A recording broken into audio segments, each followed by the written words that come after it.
of the ministers will have to leave beforehand to make that cabinet meeting. And so, without much ado, I'm going to have our first presenter, which is our head of ODPEM coming, Commander Alvin Gale. Good morning, Commander. Good morning, Minister. Ministers, permanent secretaries, the media, Jamaica, good morning. Minister, I'll try to be efficient this morning.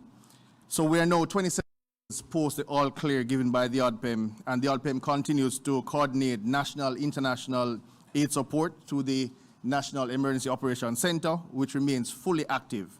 This collaborative framework brings together GOJ ministries, departments and agencies, the private sector, NGOs, community organizations, and all our international partners to ensure a coordinated, efficient, and comprehensive response to the disaster. It emphasizes resource sharing between stakeholders to minimize duplication whilst maximizing the effort. Today, the official number for confirmed fatalities directly attributed to Hurricane Melissa stands at 45. Our thoughts are with the families and communities grieving these loved ones. We are also providing necessary support to them during this difficult time. Today also, I wish to report that 16 persons remain missing. The JCF continues to work to find and reunite these Jamaicans with their families. To date, the JCF's efforts have reunited 18 persons with families. As we continue our efforts to ensure that aid is equitably distributed, we can report that this morning some 209,000 food packages have been delivered by the national system. Other relief supplies including tarpaulins, shelter repair kits, hygiene kits, and water have also been distributed from the national system. Our reception, staging, onward movement, and integration operations, essentially our hub and spoke mechanism for distribution to transport supplies to their final distribution, this through the JDF with the support of the Ministry of Labor and Social Security, remains fully operational. Processes are also in place to ensure that this system can accommodate the distribution of recovery stores. As daily checks continue to guide where help is most needed, the ODPEM continues to close coordination with a multi-sectorial group in ensuring that aid is reaching our people fairly, quickly, and without waste. Yesterday, 25 November, some 52 communities were served, and today some 140 communities will be served. The list of communities to be served today can be found on the Support Jamaica website. A number of shelters have over the past weeks been closing as persons continue to return to their communities. As of 10 p.m. last evening, 113 shelters remain open, accommodating some 1,441 persons. The parish of Westmoreland continues to see the highest numbers of shelterees. To date, with the multi-agency support, the Ministry of Labor and Social Security has been able to complete over 22,000 Jamaica disaster needs and impact assessments, primarily in the most affected parishes of Western Jamaica. A significant effort is now underway from a multi-sectorial committee to ensure that all the necessary assessments be completed in the coming weeks. Jamaica has made some significant efforts and progress in restoring utilities. Today, we can report that 76% of the JPS network is operational, with some 165,000 customers remaining without service. Almost 82% of the National Water Commission customers have been restored, leaving some 102,000 customers without supply. In order to bring safe water to this population, the NWC and partners have established significant distribution sites across Jamaica and have also been trucking water into the most affected communities. The international community continues to be gracious in giving to Jamaica. Consolidated across the ODPEM monitored accounts, to date, some $1.86 million US and some 635 million Jamaican dollars have been donated to the recovery cause. As I close, I want to remind the public that if you require assistance or have critical information to share, please contact the ODPEM. Our teams are standing by. Contact numbers 876-906-7668, 876-967-1105. You can also make reports via the Support Jamaica website. In closing, I want to reiterate that the ODPEM is running a 24-hour operation. Every agency of government is in lockstep. The private sector and our international friends are by our side. We understand the challenges being faced at this time and acknowledge the challenges you have faced. Thank you, and may God bless Jamaica. Very good on timing. Good start. All right. Now we're going to have an update from Minister Tufton. You heard him last week speaking on some medical-related issues post-hurricane that were expected. And so he's going to give you a further update this morning. Welcome, Dr. Christopher Tufton, our Minister of Health and Wellness.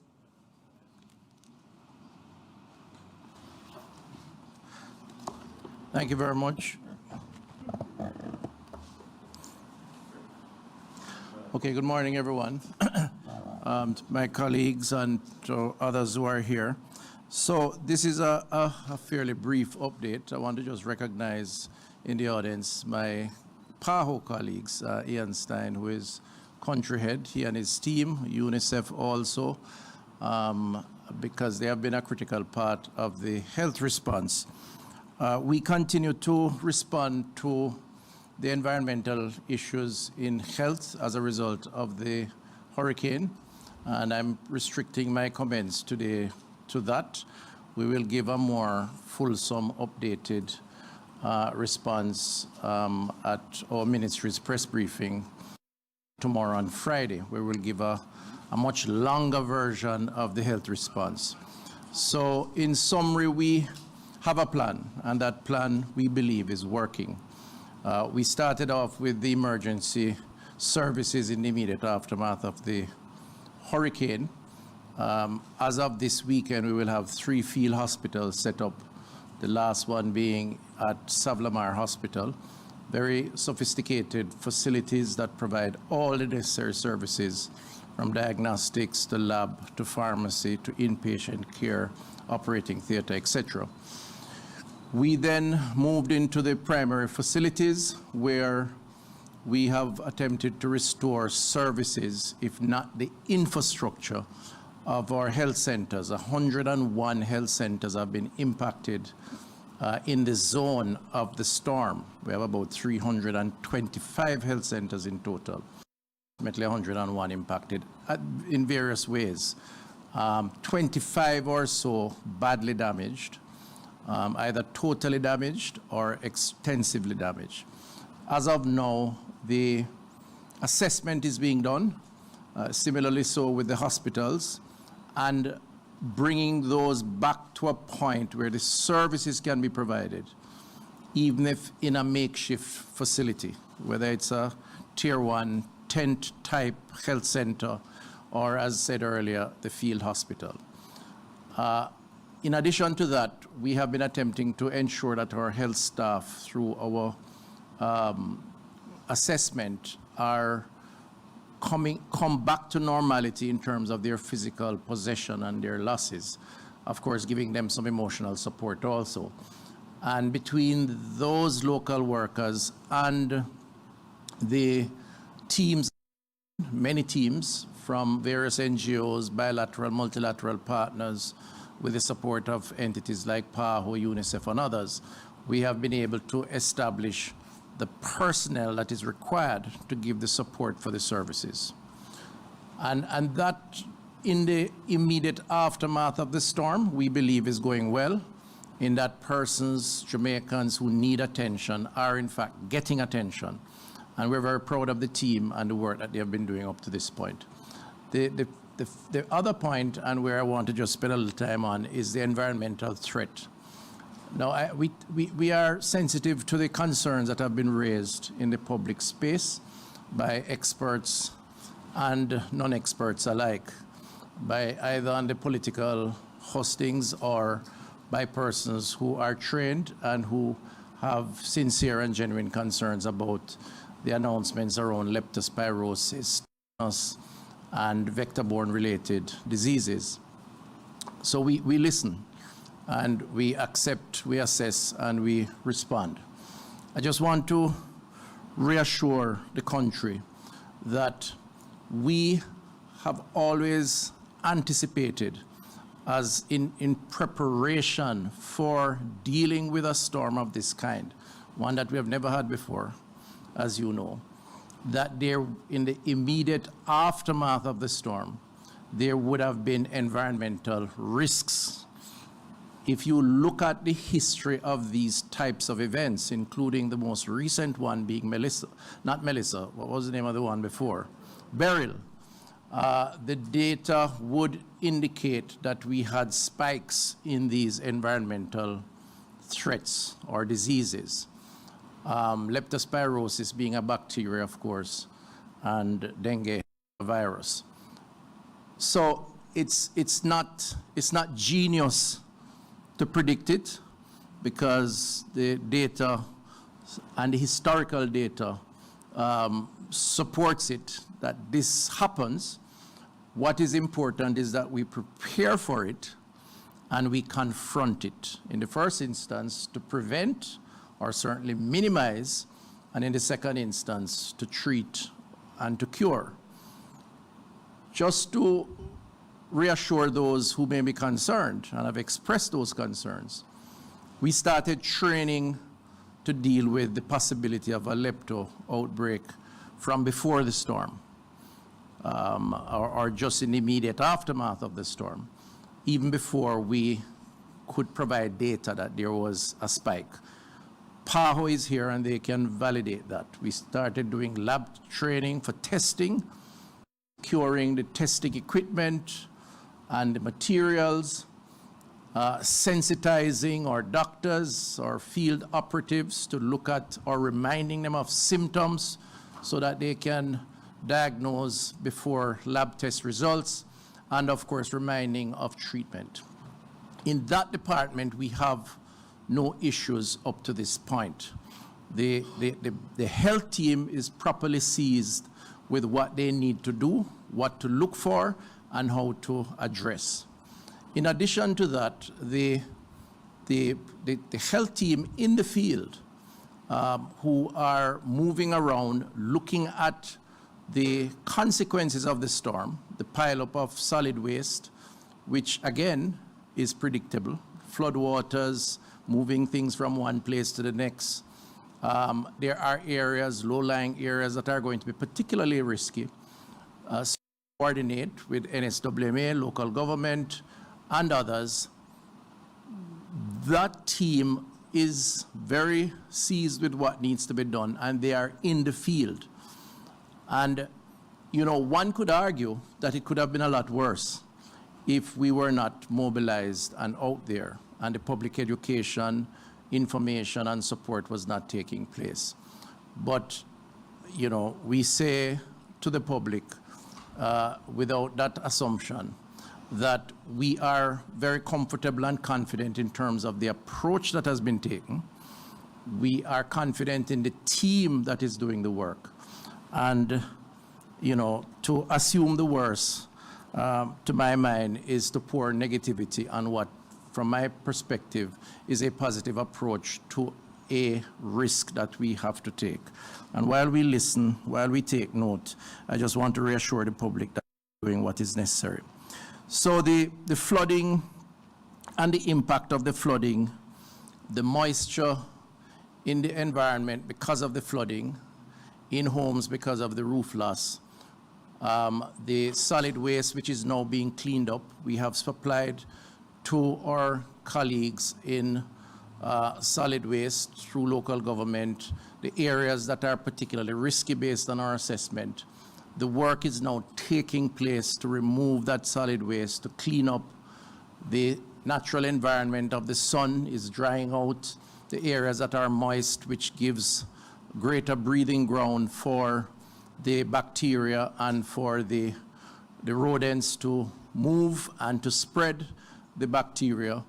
The dead carcasses are being addressed, whether naturally or otherwise, because we have provided the information as to how to deal with that.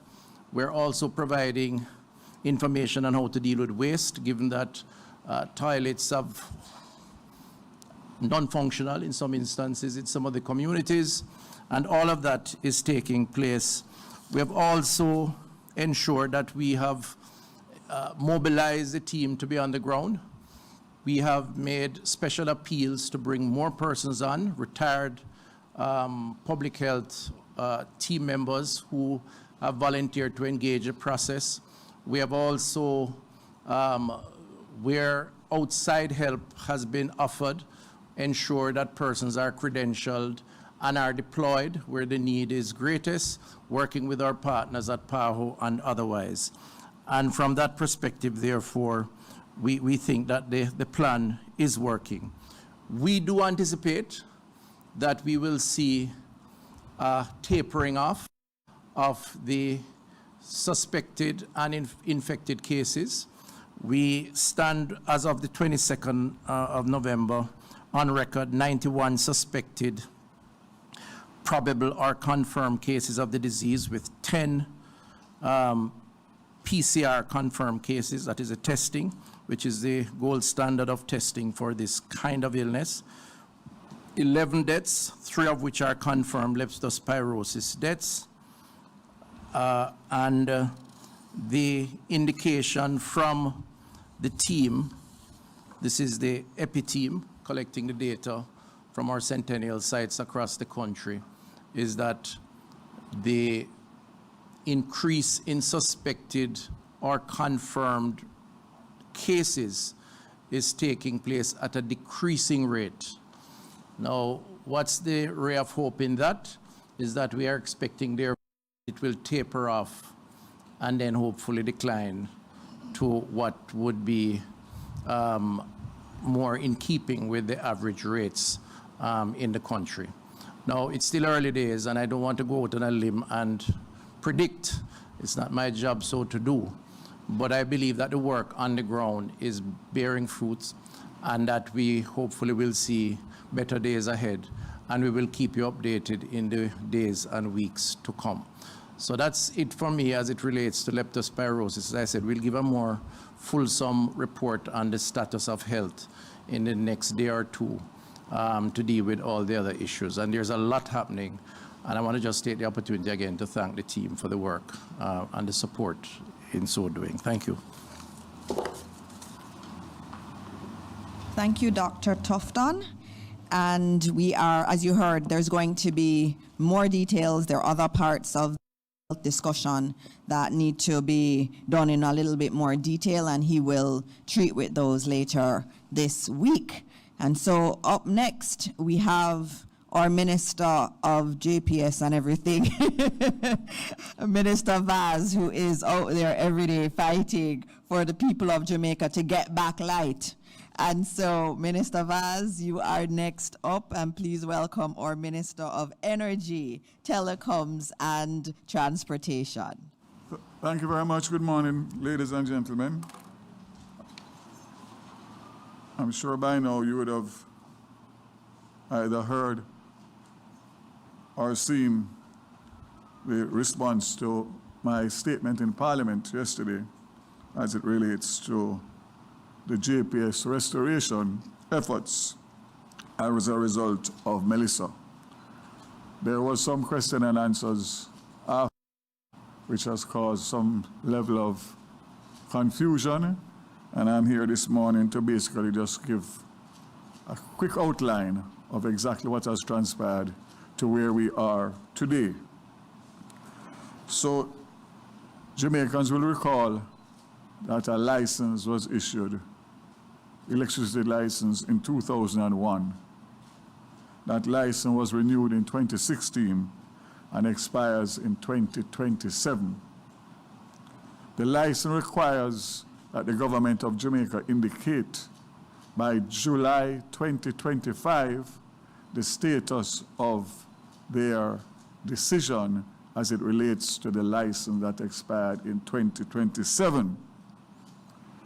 We responded in June 2025 as the government of Jamaica to indicate that we would not be renewing the license on the current terms, and that any license that was going to be issued would be on newly negotiated terms.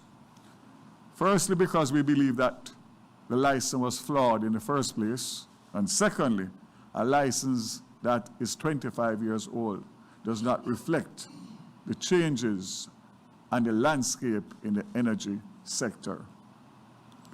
Important to note, if we did not respond by July 5th, 2025, the JPS would automatically get an extension of 10 years on the existing license.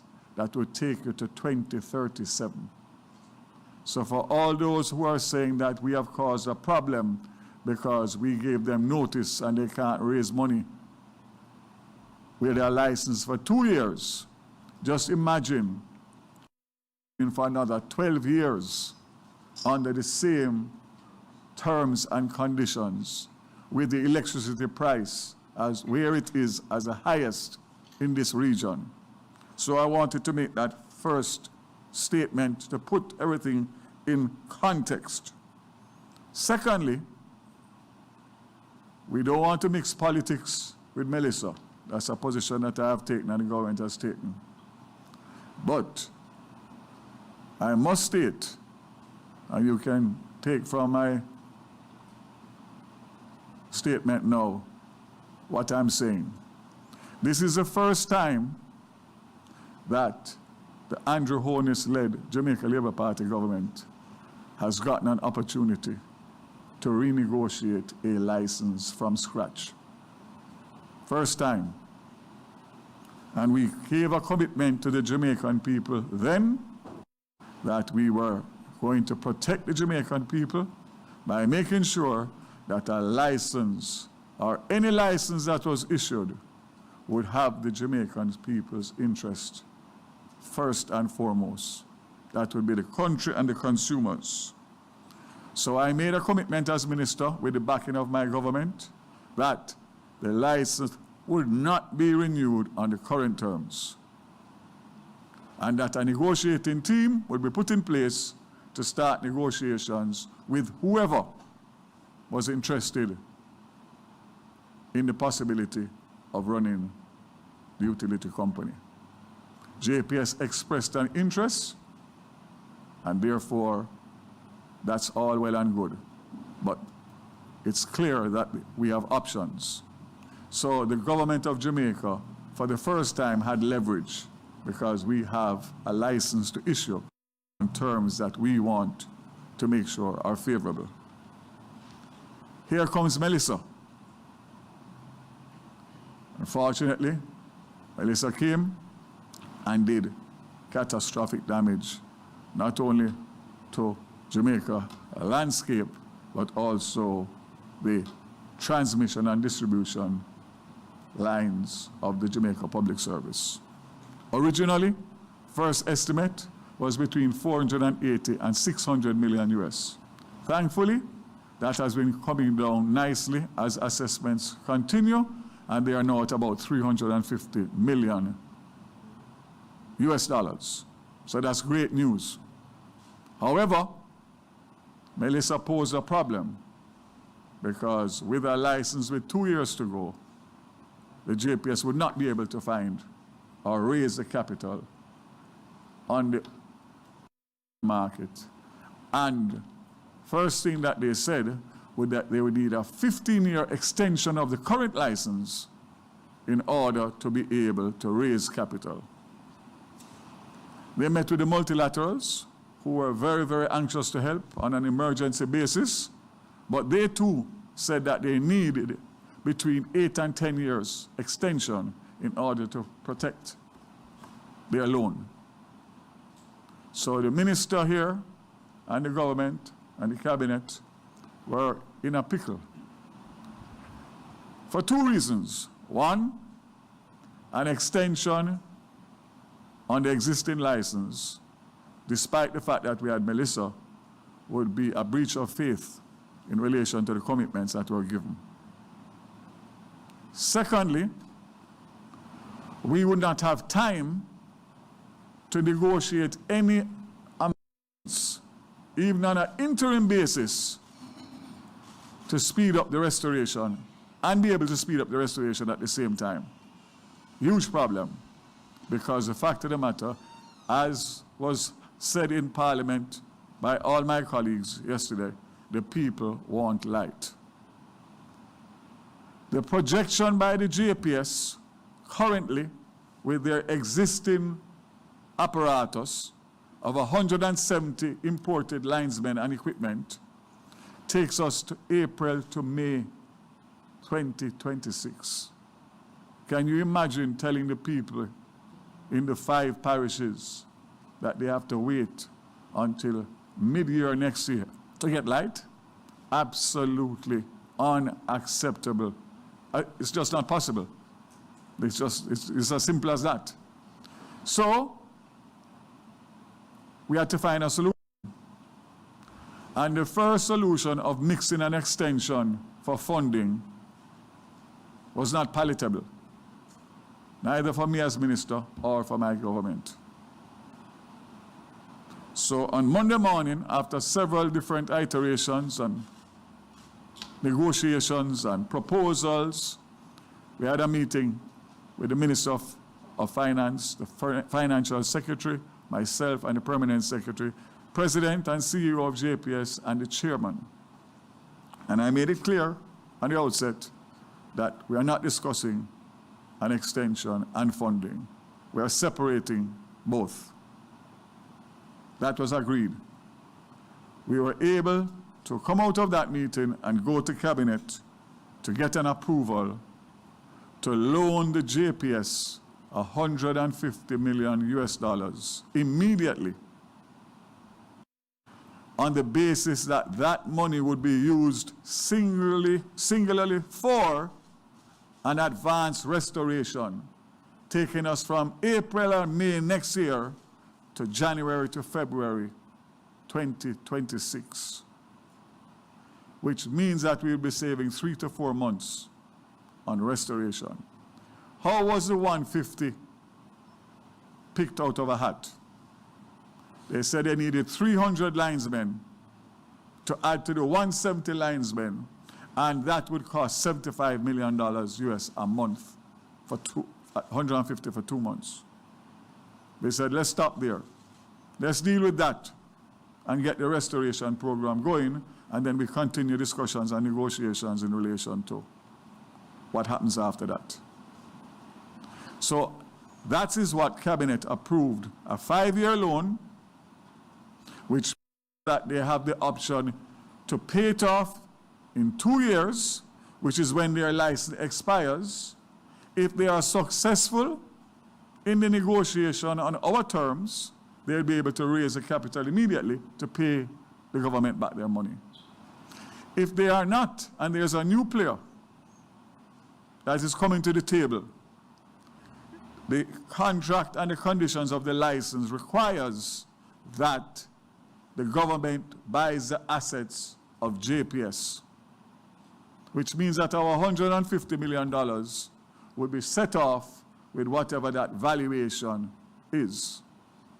And a valuation will be done based on the current status of JPS now, and also one if it comes the time where the assets have to be valued because the negotiations have broken down and JPS continue in 2027. So I want to make it very clear that the government has acted responsible and that the government and the taxpayers of Jamaica are secured. Worst case scenario is that we convert the $150 million into preferential shares in JPS if they are unable for whatever reason to repay. So it's covered on all angles. So I wanted to clear that from the mischief and the nuisance and the noise that's coming from sub-circles. I want to quote, and I'm asking you, especially Desmond, to just work with me, because it's very important to clear the noise and give the facts. I was posed a question yesterday by the leader of the opposition. And he asked as follows. So I'd like your assurance, Minister, that the $200 million will be coughed up by the JPS. That's the difference between the 350 and $150 million that JPS is putting up. The $200 million that will be needed. or JPS is going to draw down on whatever funding it can to raise from its creditors. I don't know how they plan to fund it, but we need to know it's funded before we put up our $150 million.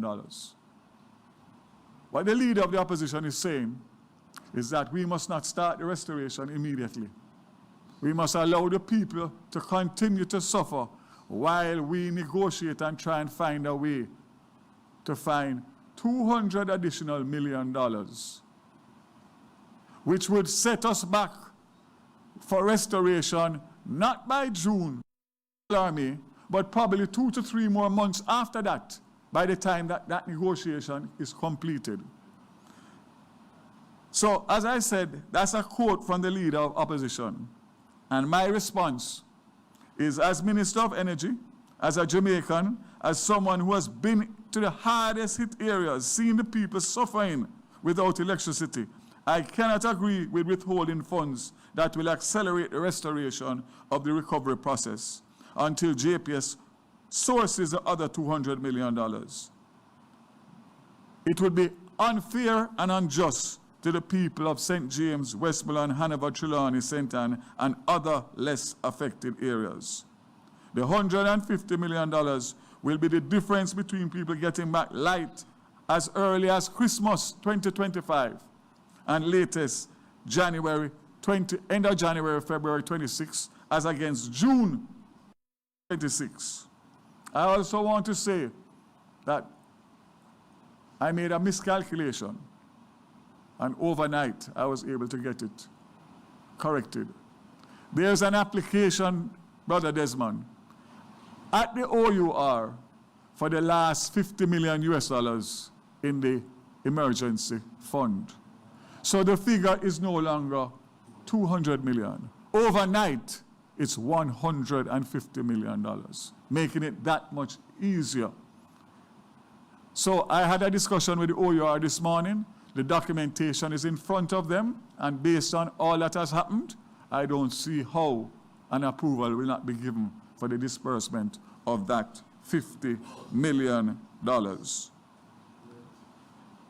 So that's great news. I'll answer 2 other raised. Member Paulwell mentioned about legislation being in place where people can't share electricity in disasters.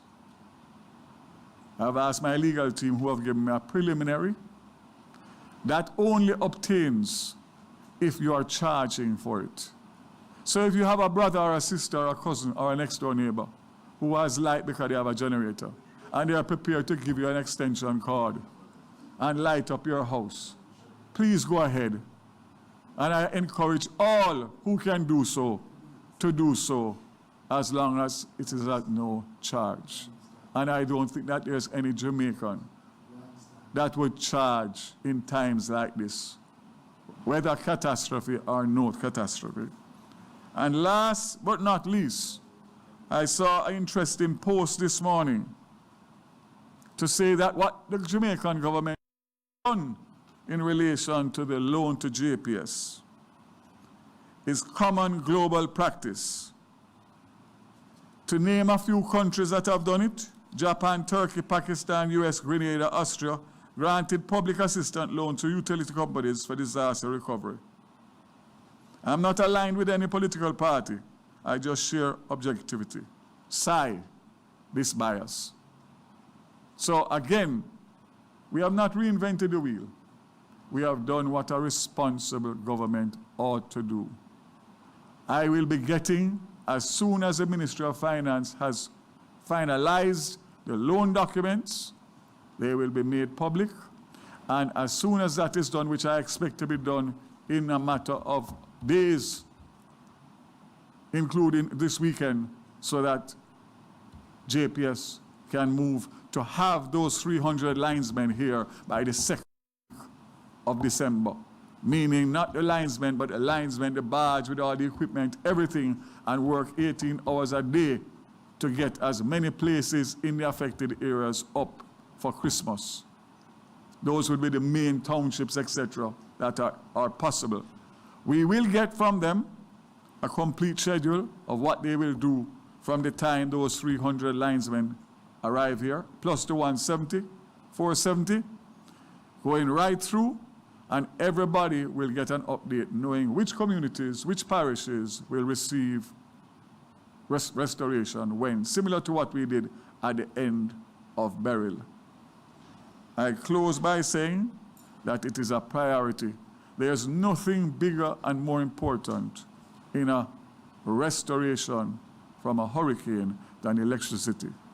You could build all the schools, you could spend billions of dollars. If you don't have stable electricity across your country, your productivity goes down, everything goes down, and you do not recover in the timeline that we need to recover.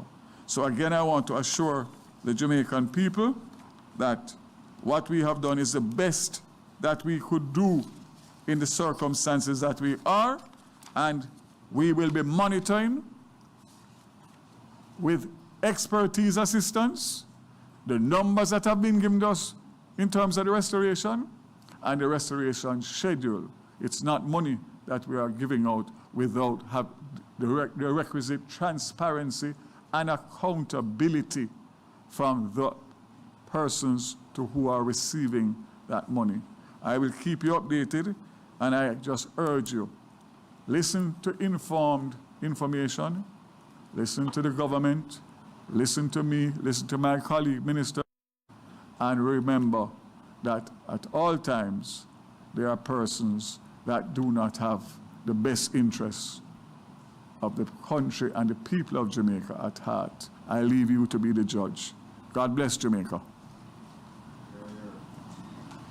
Thank you, Minister Vaz. And this is also a post-cabinet press briefing, and I should note that the JPS matter has come to every single cabinet meeting that we've had. And some weeks we've had 2 or 3 cabinet meetings, and it is something that we have deliberated about for endless hours. And the solution that we have now is one that the cabinet feels very strongly is actually in the interest of the people of Jamaica. In cabinet, whenever JPS comes, our question is, how many people will have light for Christmas? We keep asking that question. We keep saying we have to move more quickly. And they've said they can only move more quickly if they have the funding. And so the funding, through the efforts of Minister Vaz and the Ministry of Finance team, we've found a mechanism that does not harm the negotiations going forward. And this ensures that Jamaicans will get light. More people will have light for Christmas. That was our goal, and that's what Minister Vaz has been able to expertly give to the people of Jamaica. Thank you, Minister Vaz. And now we have Minister Mackenzie, our Minister of Local Government and Community Development, to update you on several things, including some cleanup activities. Thank you, Minister Dixon, Minister Vaz. Distinguished ladies and gentlemen, good morning. First of all, I want to touch 3 areas of importance as it relates to local government. The head of ADPEM spoke about the number of shelters that are still in operation. We are hoping by the end of this week, based on the various initiatives that we have been putting in place, that we will see a significant reduction in the number of shelters and the number of persons occupying the shelters. We have already started to make those arrangements, and those arrangements already have been bearing some fruits, because at least 3 shelters, Sir G, has been closed, and those residents by those facilities have gone back home, or we have found alternative arrangements. Now schools is expected to be open, and we don't want to delay the opening of schools.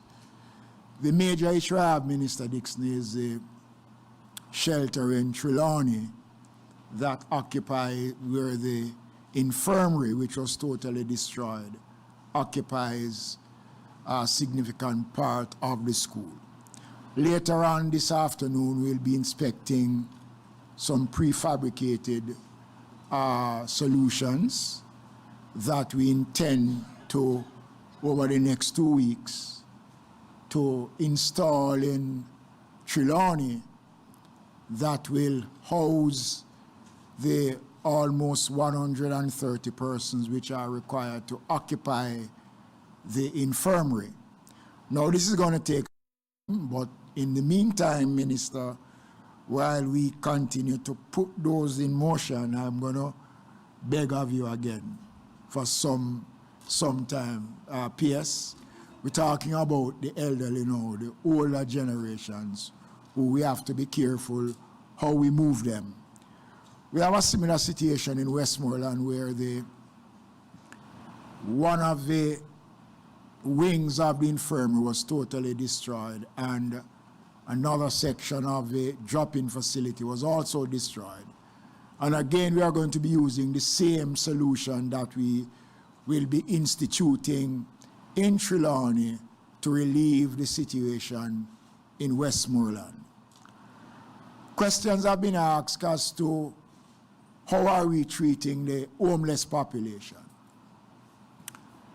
We have seen the numbers increasing, but I assure the country that we have made provisions in the most critical parishes, St. Elizabeth, Hanover, Westmoreland, and St. James, to house the homeless population. We'll be transferring a lot of the homeless to some of the new facilities that we are going to be putting down, and that will be done on a temporary basis. Now, I want to urge Jamaicans, because we notice the SDC did a survey on the homeless population, and we notice that a number of persons who are going out pretending that they are homeless are not homeless people. And they go out just to get the food. We do have a difficulty in providing support for those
that is required to help to minimize any further outbreaks in the areas that have been affected. That does not say that we are not concentrating on any other areas, but the areas that have been outlined by the Ministry of Health are the areas that we are paying some attention to.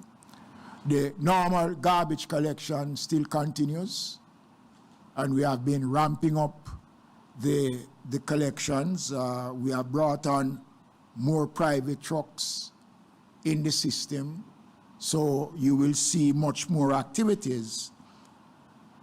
The Most Honorable Prime Minister yesterday in Parliament announced the National Cleanup Program. And this is the last matter I want to touch on before I take my seat, based on the instructions of Minister Dixon, that we must not be too long.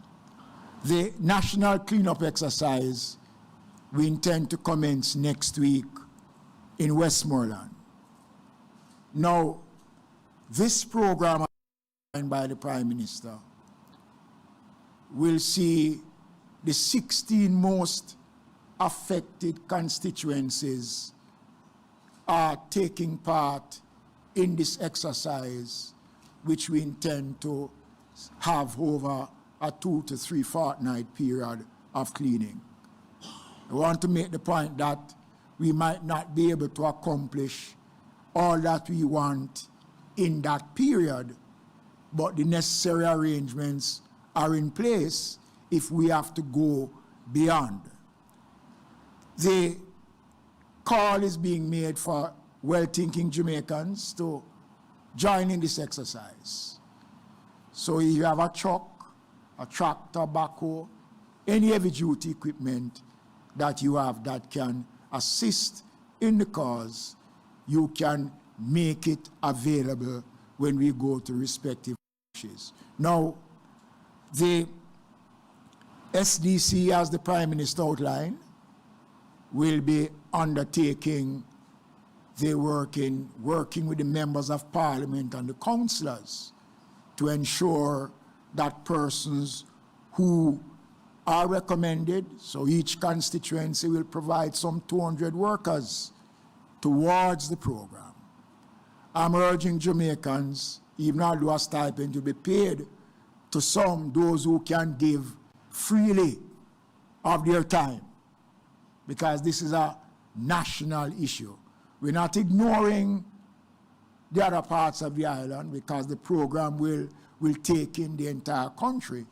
But in the parishes that have been badly affected and based on the level of waste that has been generated, and for the to start in the way that it should, this cleanup exercise will take us a step further to achieving the second objective of the government's program. So I want to urge my fellow Jamaicans. We have already made provisions to purchase trucks. Minister Vaz, I'm going to ask your assistance in asking the JPS to assist us with the wood chipping machines so that we can use those to cut away the trees. And we're going to be calling on the JPS because there are going to be areas where cleaning are going to be taking place where there are still falling GPS lines and poles, and we will need the GPS assistance. So Minister Vaz, I will talk to you after this. But let me say to the country that the government is working on all fronts. We are doing all that we can. You know, when I was mayor of Kingston, I was a part of a body of mayors. They call themselves the World Conference of Mayors. And I had the privilege of being nominated as a vice president, and I, up until this day, still holds the position because they maintain that once you're a mayor, you hold that position for life. But a lot of the former mayors have been talking with me, and they have said that there are at least one mayor who serves, I think, during Katrina, and he has said to me that what we have been able to do in Jamaica There are many cities in the States that have experienced Katrina that is still up until today trying to recover fully from the effects of Katrina. And I want to, not just to commend the government, which I'm part of, but to commend the hardworking men and women who have gone out and toiled. There are firefighters today who have not gone home because they have nowhere to go, because their homes have been totally destroyed. Tomorrow, we'll be spending the day at the Santa Cruz Infirmary to continue the cleanup and the repairs to that facility. At least 8 members of staff, all females, have lost their homes, have not gone home, and we want to be there to spend some time sharing with them, allowing them to understand that we respect and appreciate the efforts, the works that they have been doing for this country. And I urge Jamaicans during this period, let us be a little bit more considerate of the plight of many of those. Thank you. Thank you, Minister. Again, you don't give me the opportunity to stand behind you. All right, I am going to now invite the Minister of Education to give an update. And it just turns out she's already up here. So I'm going to give you an update on education now. And I want to thank my permanent secretary who is here, Dr. Kassan Troop, and our acting CEO, Terry and Thomas Gale, for all the work that they have done. Today, 845 schools are operational, and that's really, really a great thing given what has happened in the West. I'm even more happy to tell you that in Region 4, and Region 4 has the schools that have had the most damage in terms of Westmoreland and Hanover and St. James. They're all in Region 4, and I'm so happy to, because of the hard work of our principals and teachers, 24 of the 25 high schools in Region 4 are open for grades 11 to 13. So those are for our students who are doing CSEC and CAPE, 24 out of 25 in the most affected area. And that's phenomenal. That's a lot of really hard work that has gone into that. We're expecting that within the next 2 weeks, we'll be able to get all students back in. But it will be on a rotational, a shift basis, because we're looking at the parts of the school that we can use and using those parts. So everybody won't be in every day. So that's the interim solution. But our focus has been on bringing in those students who have external exams. And so that's been the priority. I also have some other important updates for you. We've started the work. We got approval at Cabinet for funding to repair the most badly damaged schools. And so we're starting the work, and the Ministry and the National Education Trust, we're moving as quick as we can. And we've already started work on 3 schools, Monroe and Hampton, and also St. Elizabeth Technical High Schools. So those 3 schools' work have already started. What we're doing is prioritizing the high schools and those with boarding facilities. As you'd understand, where many of our students in the West need to board.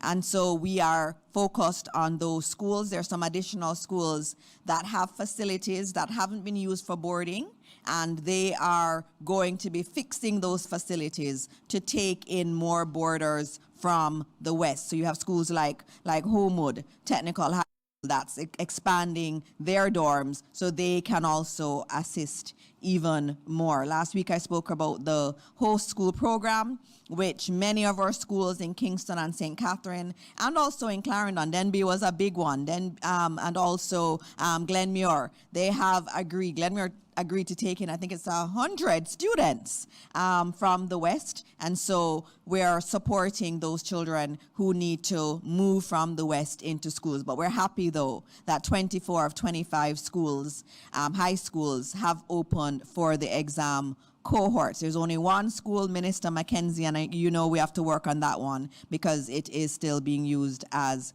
a shelter.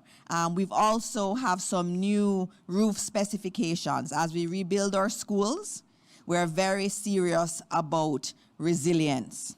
And so we have new roofing standards for schools, and all the work that will be done has to be done using those specifications, and we will be examining the work. There are many corporates who've reached out and want to support. Some of those include the Gore Family Foundation. They're adopting 9 schools. We have the Sandals Foundation. They have confirmed that they'll be supporting the repairs to Culloden Infant School, and they're looking at 3 other ones to do. We know foundations like the Digital Foundation have already committed to working on several of our schools. We encourage all of that as long as you do it within the standards. So work with us in the ministry. There are so many schools that need to be repaired. If you want to work on a school, we are here to support you and have it happen as quickly as possible. But all repairs have to be done to standard, because we cannot allow for our schools, there's another hurricane, to be damaged significantly. And so we're very adamant about that, and we thank all of the corporate sponsors who are coming out to support the rebuilding of our schools. We have the list. If you want to rebuild a school, a small one, we'll do the big ones. We're not asking you to do the big ones. But the small schools, the infant departments, if you have an interest, please reach out to us and we'll work with you to make it happen. And so that's the update on schools, and I want to thank the teachers again and the principals. Up next, we have the head of UN operations here in Jamaica and in the wider Caribbean, Dennis Zulu, and we have to thank the UN. The UN was there at the very beginning, and I remember in Beryl, UN did fantastic work, and so I want to thank you for being here, Dennis, and to tell the entire country and the world UN entities are doing here in Jamaica. Thank you. Thank you, Minister. Good morning to you all. Pleasure to be here. Ministers, permanent secretaries, colleagues from the UN, distinguished ladies and gentlemen. Good morning to you all. In the wake of Hurricane Melissa's unprecedented impact, the United Nations has stood firmly with the government and people of Jamaica. Today, we mark another important milestone in our collective response, and I'm therefore pleased to confirm the approval of an extra US $4 million from the United Nations Central Emergency Response Fund, CERF, to accelerate life-saving humanitarian activities across the hardest hit parishes. This $4 million allocation is a clear demonstration of the global solidarity with Jamaica at a time when the needs are immense. The fund exists precisely for these moments. It is the UN's Global Emergency Fund designed to enable rapid, impartial assistance when crises strike.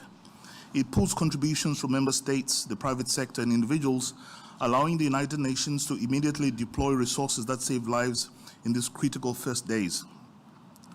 Let me, at this juncture, also acknowledge the leadership of the government of Jamaica, especially the Most Honorable Prime Minister, the aligned ministries that we've been working with, ODSPEM under Commander Gale, the Jamaican Defense Forces, local authorities, and all first responders. Your tireless work in the face of crisis has been nothing but short of extraordinary. Let me also acknowledge the work that we've been doing very closely with our regional colleagues from SIDIMA, led by Elizabeth Riley. Coordination, as you know, has been a critical part of the whole effort, and SIDIMA, working very closely with ODPEM and the United Nations, have benefited from this close collaboration. I also wish to extend appreciation to our partners, including our bilateral donors who have provided the financial resources, civil society, the private sector, and of course the media. And a special recognition goes to who have played a part in this role. Hurricane Melissa's devastation has been profound and far-reaching, and communities across Jamaica have endured the loss of lives, livelihoods, and essential services. From the very onset, the United Nations have been working very closely with the national authorities to meet urgent needs. To date, the United Nations collective efforts have achieved the following. More than 145,000 Jamaicans have received assistance across multiple sectors. Over 45,000 people have benefited from emergency food support. 34,000 residents in Westmoreland, St. Elizabeth and Trelawney received food assistance through collaboration between the Ministry of Labour and Social Security and WFP. More than 14,000 tarpaulins have been distributed by IOM and partners to families whose homes are damaged or destroyed. Water access has improved to 77% functionality, supported by the distribution of over 740,000 litres of safe water to UNICEF, Water Mission International, and the Global Support Development. Health services, as we heard from the Minister earlier on today, have been reinforced through the deployment of emergency medical teams, urgent medical supplies, temporary care facilities, and psychosocial support, all with the help and support and assistance of WHO PAO. These achievements reflect a unified response coordinated through ODPEM and relevant ministries, ensuring that assistance is data-driven, needs-based, and nationally led. So the $4 million United States self-allocation we announced today is designed to scale up this work, and its purpose is very clear: to meet immediate humanitarian needs, protect vulnerable populations, and support the rapid restoration of critical services. The funding will be implemented through 4 UN agencies, namely UNICEF, IOM, PAHO, WHO, and WFP, in close partnership with the government ministries and agencies, and of course ODPEM. So let me briefly outline the key roles. Through this fund, IOM will focus on emergency shelter and non-food items for 8,800 of the most vulnerable people in Westmoreland, Hanover, St. James, and Trelawney, prioritizing last-mile delivery to families whose homes and possessions have been destroyed. WFP will provide cash-based assistance to 10,756 beneficiaries, supporting hurricane-affected households in priority parishes to meet their food and essential needs. UNICEF will lead water and sanitation and hygiene response, reaching over 220,000 people with emergency safe water, restoration water supply systems, hygiene and sanitation support. PAHO WHO will support continuity of essential healthcare for 600,000 people, including medical supplies, urgent repairs to health facilities, deployment of emergency medical teams, and mental health and psychosocial services.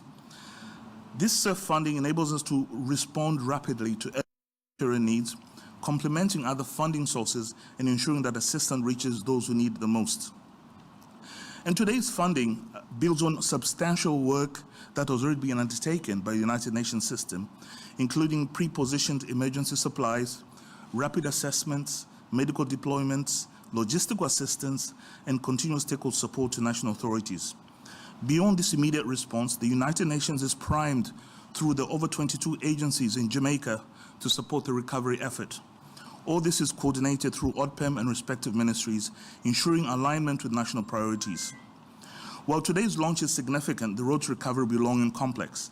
Rebuilding homes, restoring livelihoods, repairing critical infrastructure, and strengthening social protection systems that will require sustained effort over months and indeed years. The United Nations remain fully committed. As Jamaica transitions from immediate relief to early recovery, we'll continue to work hand in hand, government authorities, development partners, and the private sector, civil society, and indeed affected communities. Our shared goal is not only to help Jamaica recover, but to ensure that families, communities, and the nation emerges stronger, safer, and more resilient in its shocks. This morning, I'm joined by my colleagues from the United Nations who are seated in front of me here, and we're available to provide any other information or technical details responding to this additional funding. I thank you, Minister, and this ends my brief. Thank you so much, Dennis, for your support. Thank you to the entire UN team. I know World Food Program, you're everywhere. Everybody sees you. And also, I have to note, and PAHO, I know you're doing so much in terms of health. IOM, you're doing so much. UNICEF, you're just a constant friend to the Ministry of Education. And if you look on the screen, you will see a tent that has come from UNICEF, and that is Darliston Primary School. It's been put up to support education there. So classes will take place in that tent. It's in Westmoreland, and we're very happy for the support of UNICEF, and we'll be using more of these across the country. UNICEF has pledged 10 of them initially, but we also have another large quantity coming into the country to be deployed across our schools. And so thank you, UNICEF. Thank you, Dennis, and the entire UN team. The government of Jamaica is very grateful for your continued support of us in this very difficult time, but we know we'll get there with your support. Thank you. All right. Now we're going on to some very, very, very good news. And we have the new head of the Development Bank of Jamaica, Dr. David Lowe. He's here with us today to talk about some new facilities that were approved by Cabinet yesterday. So we welcome Dr. Lowe to his first post-Cabinet press briefing to talk about what exciting things the DBJ is doing to support our businesses across Jamaica.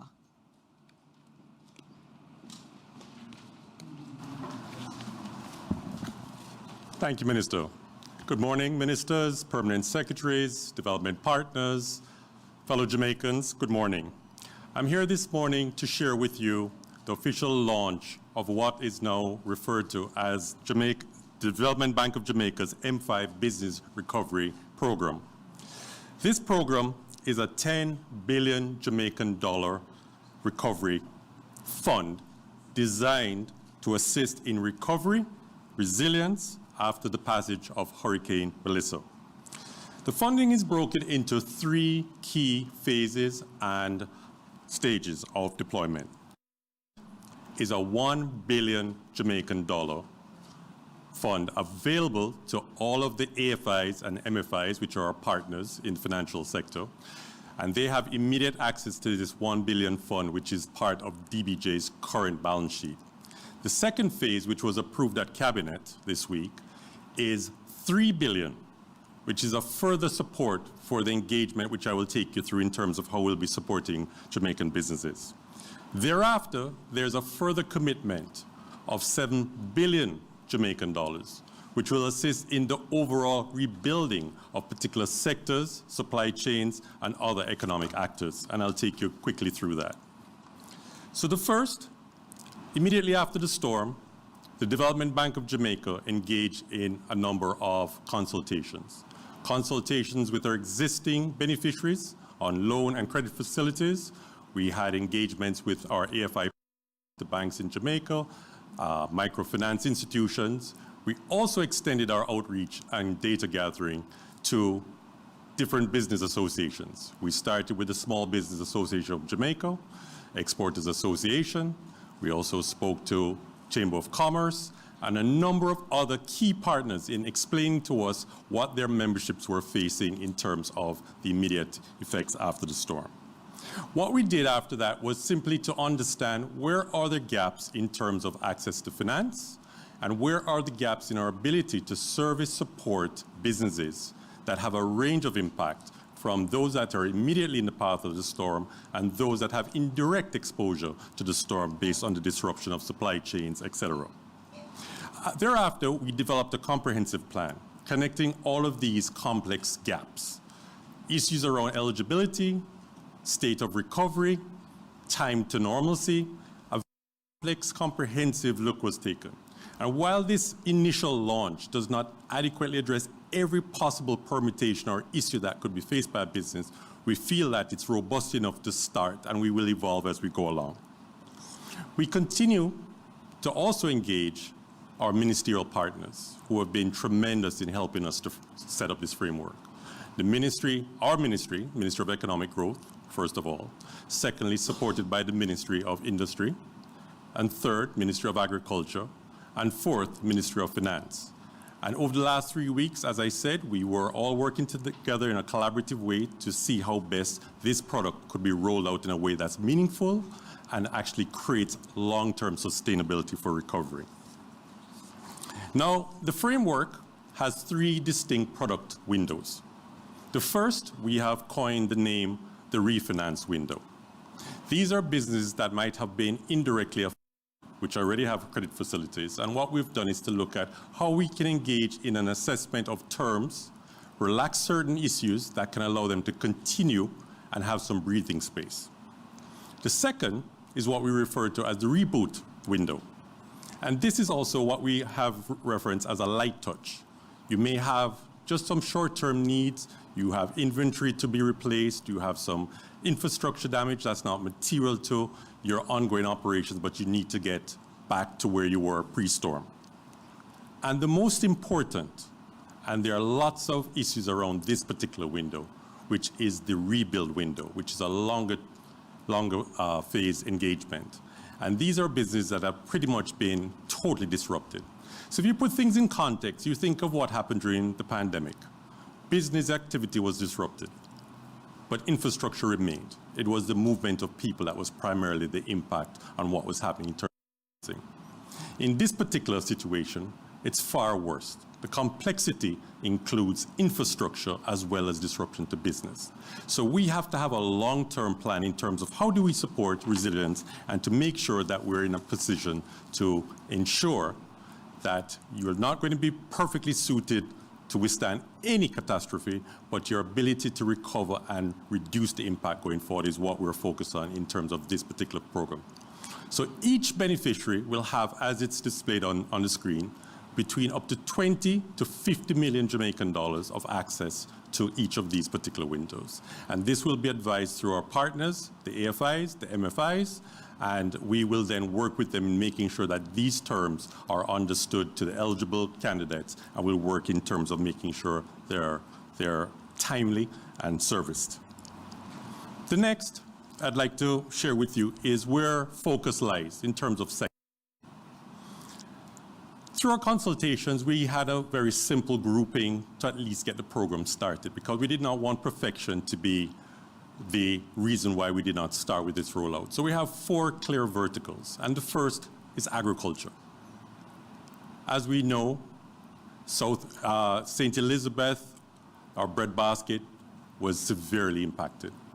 So we've been working with the Ministry of Agriculture to make sure that we're working on their priorities in terms of what those businesses need in terms of support to regain good footing, to extend their ability to regain meaningful economic engagement. The second, manufacturing.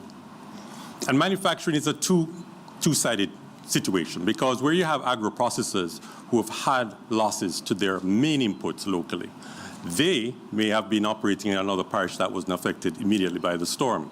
So we have to engage in facilitate their credit needs in terms of making sure that this disruption allows them to continue in a meaningful way. Distribution, which covers retail and wholesale, we've seen lots of small micro businesses affected in this space.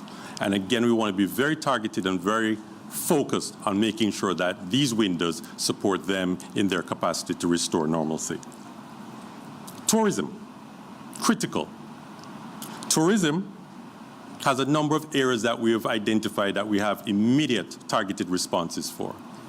People in the craft sector, those that are in attractions, and any other adjacent part of what we constitute as tourism and hospitality. We have a product that we've designed for you, and we'll be announcing more details as we go along.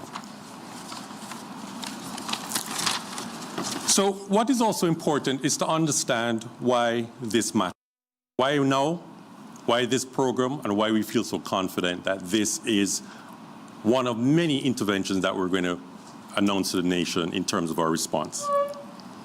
The important thing to note is that we are committed to finding the best solution, all things considered, to make access to credit facilities easy, frictionless, and supported by our partners in the financial sector. The second is that we are also going to roll a grant program into our funding needs. And how this grant program is going to work is that we want to encourage innovation. We want to encourage things that can bring greater levels of resilience. There's going to be a lot of innovation because we've seen anywhere in the world where you have major impacts and fallout like this, you find that there are entrepreneurs who see an opportunity to do things better than what they were doing before. Be able to give that support. They shouldn't have to pay or be penalized for innovation. So we want to make sure there's a grant element to that. So that will be wrapped in some of our offerings as we go forward. But the third and probably the most important in a post climate event like this is where collateral has been impacted. Buildings that would be on offer for collateral, other sorts of assets are no longer available. Now, what we believe is important as a development bank is to use our ability to intervene by offering credit collateral support. And this collateral support will be wrapped into all these new facilities, up to 80% cash secured, that any bank that has an eligible beneficiary or candidate can have access to the funding and have the Development Bank of Jamaica's support for collateral enhancement to make sure that eligibility for this money is possible and doable. Now, in closing, I just want to say that we are going to continue to evolve. We're going to get new information that's going to be impactful. We're going to see new opportunities where we can make a difference. And we're also going to be informed by an ongoing engagement weekly with members of the public, the business community, our colleagues in other ministries, and all of the other economic, social, and important actors in a recovery like the one that we're faced with. So in closing, let me again say thank you to all the Jamaicans who have been part of this process. This was not an easy exercise. This was not an easy framework to produce, but it's because of this commitment that we as Jamaicans are committed to being what we are, resilient and determined to win at every level. And as your partner, through the Development Bank of Jamaica and the government of Jamaica, we're here listening and we'll continue to make a difference. Thank you very much. Thank you so much, Dr. Lowe, and thank you to the DBJ team. As you see, there are solutions being found across the entire government. We have some of the best public servants you'll find anywhere in the world, and they're working really hard to support across the many different areas. And you heard all of these new facilities that we will have. Please reach out to the DBJ or to your AFI, which is your bank that you usually deal with, and we will ensure that all who need the assistance are able to get assistance in getting back on their feet. Getting the business sector up is very important, and there's some other things happening, and Minister Aubin Hill is leading on that, and I'll also get him to come and update you on some of the work he too is doing to get all businesses back on their feet. We now have something that a lot of Jamaicans are talking about. When you look on social media, you hear about it all the time, the new housing solutions. And so this is being led by the NHT, and the government is very clear on this. Anything we're doing, we're going to use the experts to evaluate. And so in terms of short-term housing, we have an NHT with significant expertise in the housing market. And so in determining what solutions we do, we've left it to the NHT. And so this morning, we're so happy to have the NHT with us. And it's going to be Dwayne Berbick, who is going to be doing the presentation this morning on the housing solutions, not temporary housing solutions, but the housing solutions that we have coming into the island. And so please welcome Dwayne Berbick from the National Housing Trust to more about this. Thank you very much, Minister Dixon, and a pleasant morning, ladies and gentlemen. A few weeks ago, Prime Minister Holness would have indicated that that's just nerves, that's okay. The NHG would be leading a set of initiatives that would be supporting Jamaicans at this particular time. They include a rapid housing deployment initiative, which looks at semi-permanent housing units that can get our Jamaicans within shelter in a medium-term framework, and over long-term would amend and lend themselves to some amount of flexibility as well for these recipients to build out that. In addition to that, we've also given consideration to a set of initiatives that we believe will give us a more short-term impact in addressing the housing needs of Jamaicans at this time. And I'll take you through them. They include our peril insurance arrangements that we have for our existing mortgages, and also looking at loan and grant options as well that the NHD has implemented, not just for NHD mortgages now, but we've lent some amount of flexibility in terms of the eligibility criteria and in terms of who qualifies for these benefits. So we're extending it beyond just the NHD mortgager to look at homeowners in general, and as I'll share a little bit later, to look as well at immediate family members who may not be directly impacted, but they are in a position to lend some support to family members who are in the more heavily impacted areas. So I'll start with the Rapid Deployment Housing Initiative, and the NHD is now in the process of procuring the first 2,500 of what is, in its first instance, 5,000 housing units that we have done quite a bit of research in terms of looking at what is available in the market and what satisfies some of our technical specifications as it relates to building codes and construction, and also what satisfies requirements as it relates to safety and ability to withstand certain weather phenomena. And we landed on an expanded polystyrene EPS prefab unit, and it lends itself for rapid on-site assembly. So that was one of the key considerations that we looked at. And it includes a steel frame, and it's supported by insulated panels, which nice way of saying they allow for cooling, so the units do not become excessively hot, and they're able to withstand certain degrees of weather resistance as it relates to earthquakes and, of course, hurricanes. Affordability, again, a key factor in terms of what we looked at in determining these units. So you'll see on our screen a floor plan of what it looks like. This first 2,500 that we're getting, they are 2-bedroom units, and they have supporting that bathrooms, kitchen, and living area. They're approximately 4,000 square feet, and you can see they are supported with windows. 400 square feet. I thought that's what I said, 400 square feet. And they have supporting windows, of course, for additional ventilation to support the cooling panels that they are already insulated with. And 2 metal doors, pre-wired, so facilitates easy installation, not much that is required thereafter for electrical support. The plugs and supporting electrical infrastructure, that's already there. And I did indicate that they meet some of the technical specifications relating to earthquakes, fires, hurricanes, and of course, heat resistance.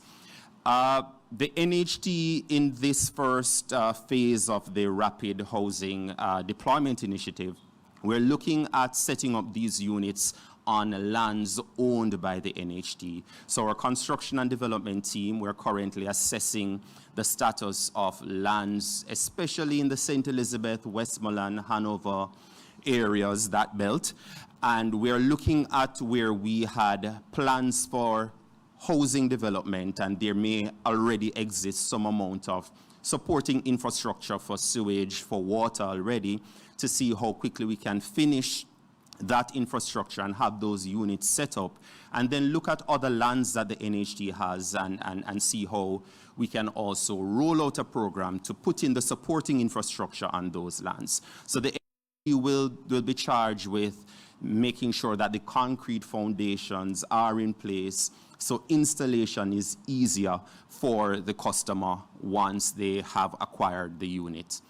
And I should point out that we're not just restricting this program to the lands that the NHD currently has, but we're also looking at acquiring additional lands in areas in that belt that can support us getting housing needs to our contributors, and I'll dare say it's not just the contributors of the NHD that would benefit from this initiative, while we will be able to sell some to individuals who satisfy our regular criteria, and I should say we are even looking at adjusting that criteria as well based on need, but we are also collaborating and partnering with other government agencies, especially those who are involved in social housing initiatives, to ensure that some of get to those agencies and get directly into the hands of the individuals who are in need.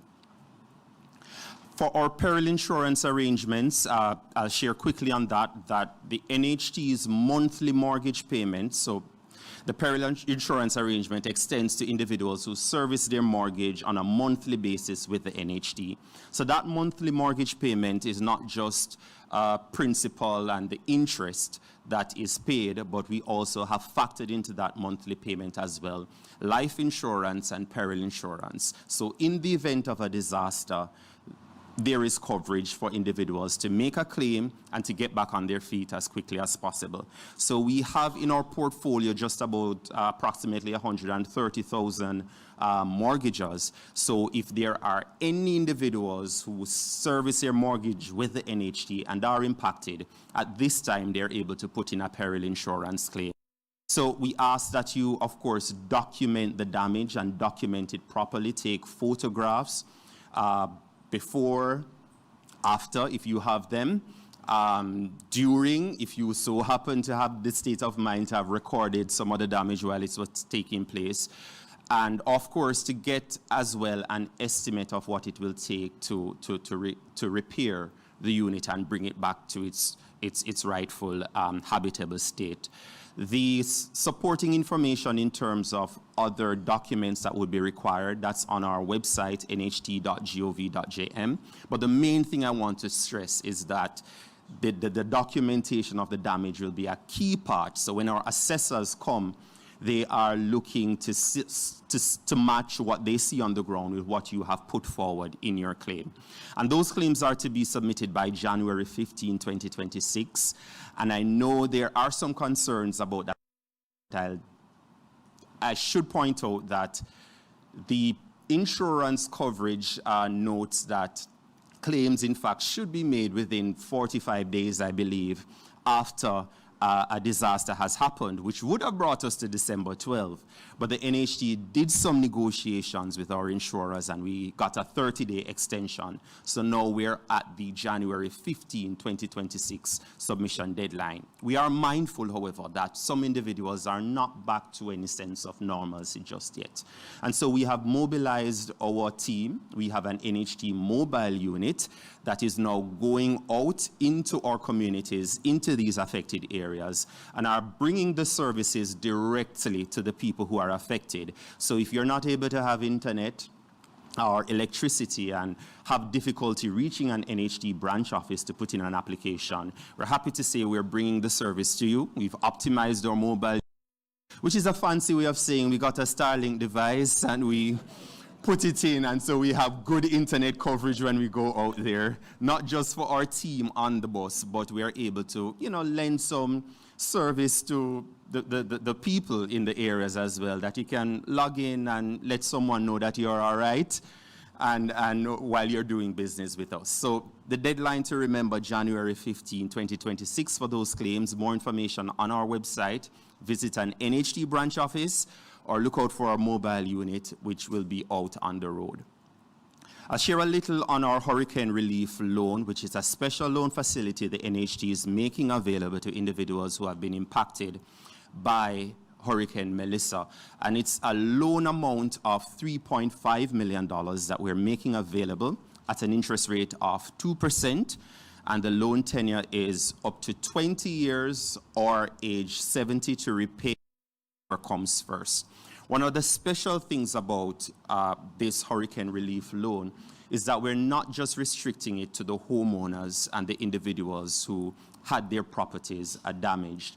Given that incomes have also been affected in these areas, we have extended this facility to immediate family members, so children, siblings, parents wanting to help children.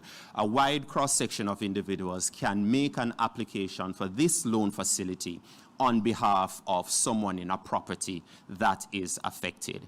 And that would not cause any variation in the terms that the loan allows. It's the same terms that would obtain as it relates to interest rate and time to repay. One of the other special things about this loan facility is that we're giving consideration to not just the immediate repair of the property. The homeowner may want to improve resilience. We hear the stories, the hurricanes will be more frequent and will be more intense. So if in preparation, let's say a homeowner wants to move from timber roofing and convert that to slab roofing, as part of the repair process, the NHT will allow the loan facility to go towards that as well.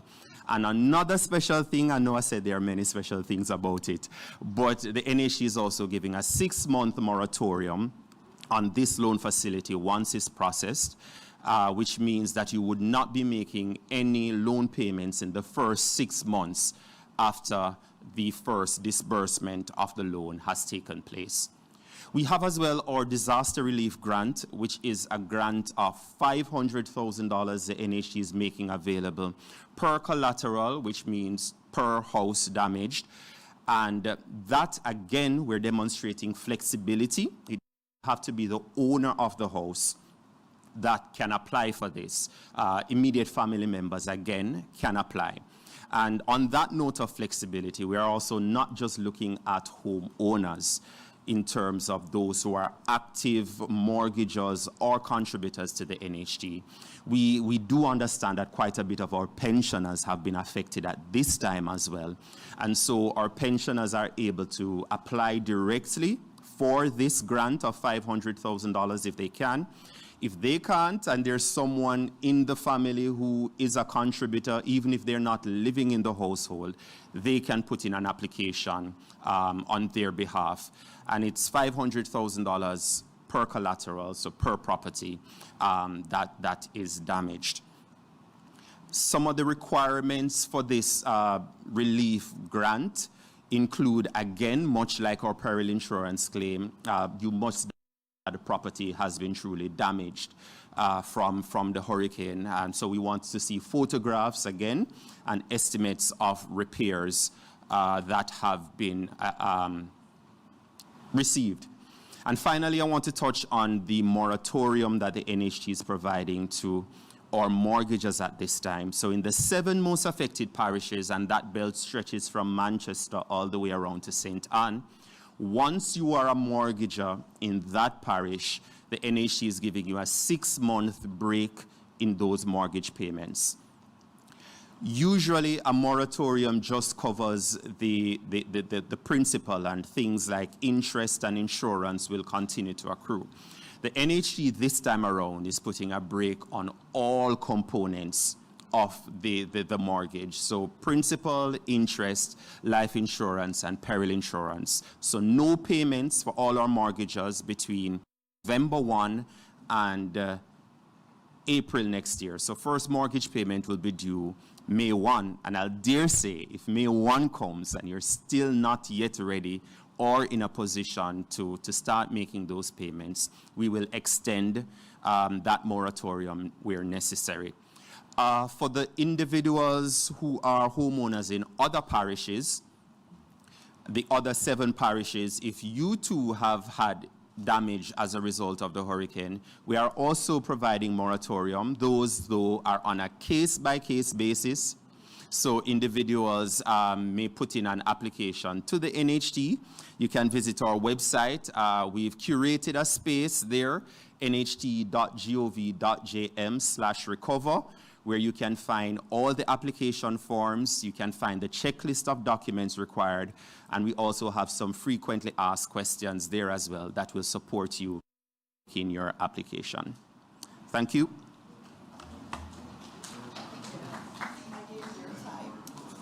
There is applause in the room, and they don't like to applaud in this room, but I think based on the DBJ presentation and the NHT presentation, we need to applaud. And for me, I'd like to note that both DBJ and NHT fall under the Prime Minister's portfolios. And so he has been working with both of these entities to get to some solutions that Jamaicans can feel good about. And I think everybody's going to feel good when you hear of the facilities, the billions of dollars that are being made available to our businesses that need to get back up on their feet. And when you hear the moratorium, if you're in certain parishes, you don't have to pay your mortgage because is going to be putting in place this moratorium. In addition to that, there are the grants. There is the loan facility. And remember, the Prime Minister keeps talking about resilience. And so if you want to make your home more resilient and you're an NHT contributor, you have a facility now where you can get a loan at 2%. That's unheard of. That's basically 0%, given where inflation is. And so please take advantage of this. Please tell everybody, all those who are saying nothing's happening. That's not true.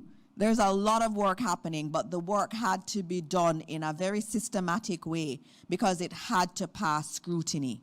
Those 2,500 homes that are coming in, a lot of work had to be done to identify who was best in the market. There are many players who came forward and said, we could provide, but NHT had to do the work, verify that these were going to be top quality solutions that Jamaicans would want. And you hear 400 square feet, and those are going to have the 2 bedrooms and the bathroom and the kitchen. But knowing our Jamaicans, Dwayne, you spoke it into being, they'll become 4,000 square feet very, very shortly. And we know Jamaicans like to build. And so these are great opportunities. And we now open up to questions from the media.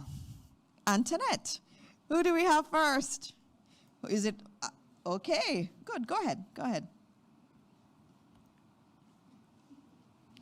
Good morning. Minister, how are you doing? All right, so let me try to take notes. All right, so first of all, I understand how busy the Prime Minister is. Clearly, he can't visit everywhere, but he has visited some areas. Can you explain why it took the PM 2 weeks to visit communities in Eastern Westmoreland, and then seemingly only because a bunch of Caribbean Prime Ministers were visiting? Second question, Commander Gale speaking at the PAAC last week when asked about relief work and how MPs didn't know when relief teams would be visiting their constituencies, explained the process and said what happens is that they contact the parish disaster coordinators before going in. Can you explain why relief teams wouldn't be notifying, not just notifying the relevant MPs, but also having them as an integral part of their relief team? And why is the relief effort seemingly so centralized and not community-based? 3 opposition leaders said yesterday at a presser that the opposition hasn't been invited to sit on any committees dealing with the relief work. Can you say if this is so? If it's not true, can you say what committees they've been invited to be on? And true, why is it that that is the case? And fourthly, at this point, it seems clear the government doesn't have any intention of convening an independent oversight committee, despite your previous assurances at previous press briefings. Can you say why that is? And for clarity, the real-time audit being done by the Auditor General, very, very important, but can't be a substitute for that. And in relation to your own portfolio, Minister, obviously very important to get the schools back, but we've been getting complaints that some residents, especially in Westmoreland, feel they're being pressured. Got a report yesterday that teachers have been visiting and pressuring people to leave, and they feel when they don't feel they have somewhere safe to go to.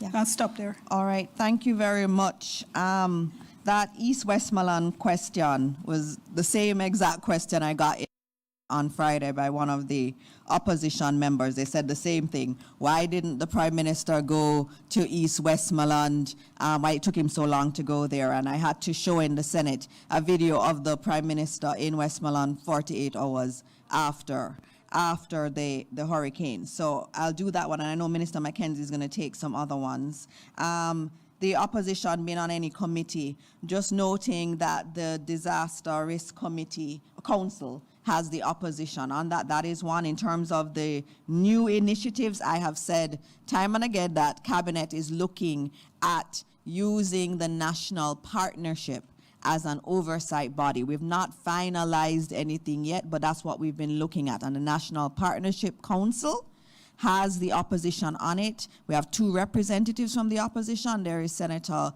Lambert Brown, and there is also Anthony Hilton on that committee that the church and the private sector on there, and academia and other trade unions are also there. So that is what we are looking at, and I will confirm once we have a final submission in Cabinet on the disaster, on the new committee, NARA, and how that committee will be overseen. Once that is done, I will come back here and give you the final decision that has been taken. But no final decision has been taken, and we believe very much in the oversight element, that it has to go outside of government. I think the others were for you, Minister Mackenzie. Yeah, just first of all, I think you answered the question about the.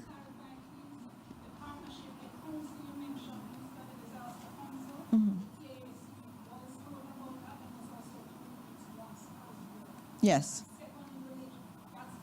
Yeah. So I'm going to.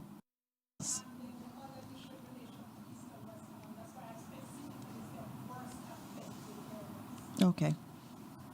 Well, in relation to the question of the Prime Minister taking 2 weeks to visit the areas, the Prime Minister did yesterday explain that Jamaica don't have the luxury of a lot of helicopters. The Prime Minister did, within less than 48 hours, visited all the parishes that were affected.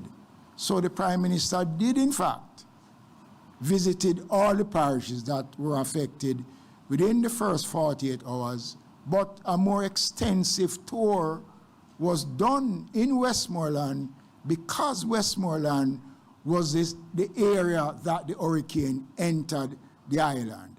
And what the Prime Minister did by taking the team of CARICOM leaders was something good, because the Prime Minister could have gone to St. Elizabeth, he could have gone to Hanover, but we went to Westmoreland, and no one should try to put anything, any motive at all whatsoever with where the Prime Minister have visited. Okay, the Prime Minister have visited all of the affected areas. In regards to the opposition's claim, the committee that was established is a subcommittee of cabinet. So you have to be a member of the of cabinet to sit on that subcommittee. So this argument about not sitting on relief committees, the minister, my colleague have just outlined that based on the structure of the National Disaster Response Committee, the Prime Minister is the chairman, I am the deputy chairman. The leader of the opposition is a member of that committee. We do have meetings, and I recall having several meetings during burial that we invited the opposition spokesperson on local government. I don't want the impression to be given that the government is bypassing the opposition. There's a committee that was established in Parliament. The opposition refused to sit on that committee. The Prime Minister outlined the steps that we are taking to have an inclusive Jamaica in the process. We're just getting out of the hurricane. It is going to take some time to put the structures in place. And I would urge the media and other Jamaicans to respect the fact that the government has been working and things will come around. Everything can happen on the same day. In terms of schools, that is a concern, obviously, in terms of them being used as shelters. But we obviously have to always be on the side of compassion. There are people who don't have anywhere to be. I don't think anyone will wake up and say, I want to be in a shelter. And so we understand that. And so the last week when the Prime Minister was here, he said that he had asked that the shelters be decommissioned but that has to be done while we find alternative spaces for those individuals. So once Minister Mackenzie and Minister Purnell Charles say that they have a new facility for those individuals, they will be moved. And so as a Minister of Education, obviously we are usually saying to them, remember, you need to do this. You have to move very quickly because you want to get schools back. But we understand that there are people that need to still be facilitated in those shelters, and so we're continuing to maintain that. Those were all the questions, Antoinette. Next one.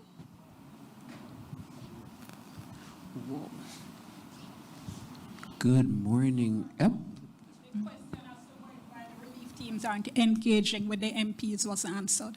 Oh, okay. Commando? Relief teams, MPs, do you have a standard around the relief teams engaging? Okay, so he's dealing with the parish teams. The system that exists does not allow the ADPEM to interact with the political directorate. In every parish, there's a parish development committee which is chaired By the mayor. by the mayors of each parish.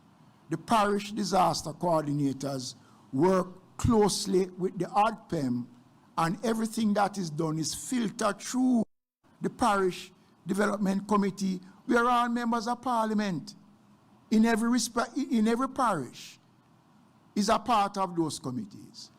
And the ADPEM should not be interacting with the political directorate so anybody can accuse the organization of being political.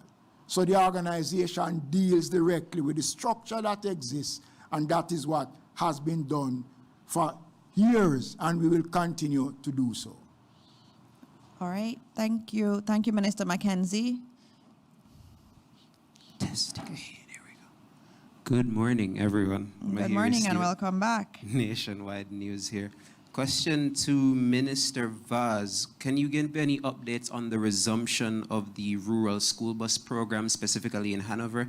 We know one of the MPs in Hanover, the Western Hanover's MP, was asking for a resumption of service. Is that the school bus program that was opposed? Same one? Okay, all right, just checking. So that question was raised to me in Parliament yesterday by the Member of Parliament for Hanover, for which I passed it on, and I received a response this morning to indicate that the Hanover school bus has been reactivated. It operated yesterday and it operated this morning. So I'll be passing that information on to the Member of Parliament. I have asked them to give me exactly how many school buses were rolled out in Hanover this morning, and I'm awaiting that answer. I'm just checking to see whether it has come in as yet. But to say that the school buses are operating in all parishes where schools are open and road access is available.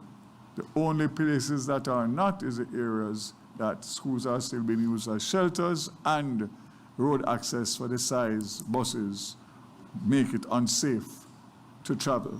And an update on the fares for the students. Suspended until December. So 0.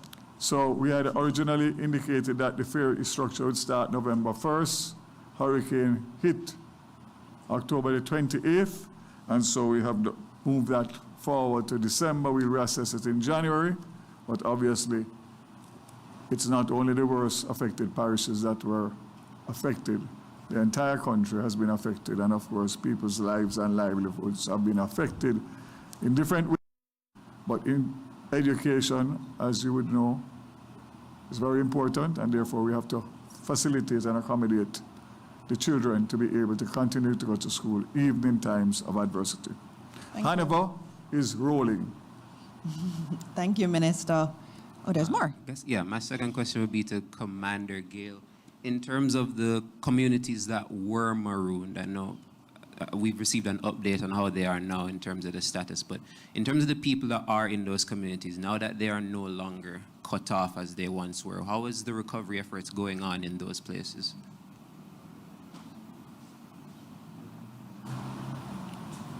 Our recovery efforts are ongoing right across all sectors. In terms of all communities, there's no special treatment towards those particular communities. The communities which remain flooded, there is some work ongoing from the Jamaica Fire Brigade and the JDF teams to treat with the water situations there, and in terms of the other environmental matters pertinent to the Ministry of Health and Wellness. And in terms of the communities like Content or places in Hanover that have rising water levels, what's the response like there? Well, there's nothing we can physically do about the rising waters. What is occurring now, I can tell you, is that right across all which are flooded, the waters have been gradually receding. So we're watching that as it goes down. But in terms of vector control mechanisms, those are being put in place in those communities. All right, thank you.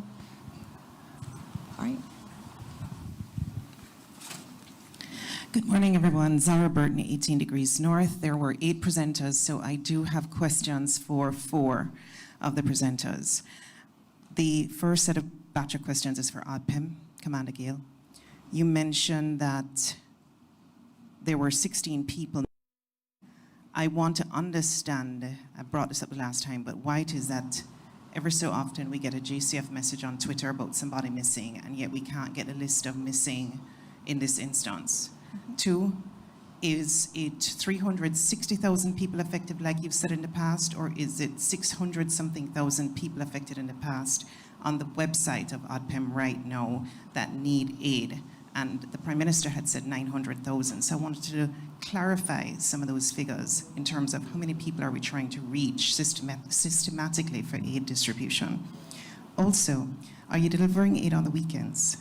And then 4 for you, how much has been deposited in the ODPIM accounts now? How much has been spent on aid? How much are you in control of as the head of ODPIM? Who controls the amount of funds that has been deposited in ODPIM? The second set of questions goes to Minister Vaz. Can I attempt to answer the others first? Oh. So, No. Can we just have all of them? Because remember, the ministers have to go to cabinet. So let's take all of them, and then we'll give you one set of answers. Okay, Minister Vaz. You mentioned that JPS is saying 300 additional linesmen would cost $75 million each month. I just did some math. 470 linesmen, $75 million. That's US $159,574 per linesman, $25.5 million. If it's 300 linesmen, that's $250,000 US per lineman, $40 million per month. I want to understand if they had had a schedule to come back online in April, May, prior to needing this cash. How is it that if they would have had maybe, I'm just assuming, maybe everything in place of infrastructure needed to come back online for that time, how is it that 300 linemen additional is costing this much money? So just a clarification on that. 2, there is an NWC situation where we've been dependent on GPS power to power water supply, and the Minister of overseeing NWC recently said that in terms of, to a question of a journalist, the NWC, yes, they're exploring renewable energy in some instances, but there is a concern that if NWC was to be powered by renewable energy completely, it would hurt JPS's bottom line, which would mean higher bills for us as customers. My question is, in the negotiations with JPS in order to renew their license, have you encountered or engaged them in any conversation about getting NWC, factoring NWC as not a customer anymore, and how they could plan for that so that people in disasters can continue to get water regardless of the power situation? And obviously that may have an impact on bills. I want to know if that has been assessed at this point.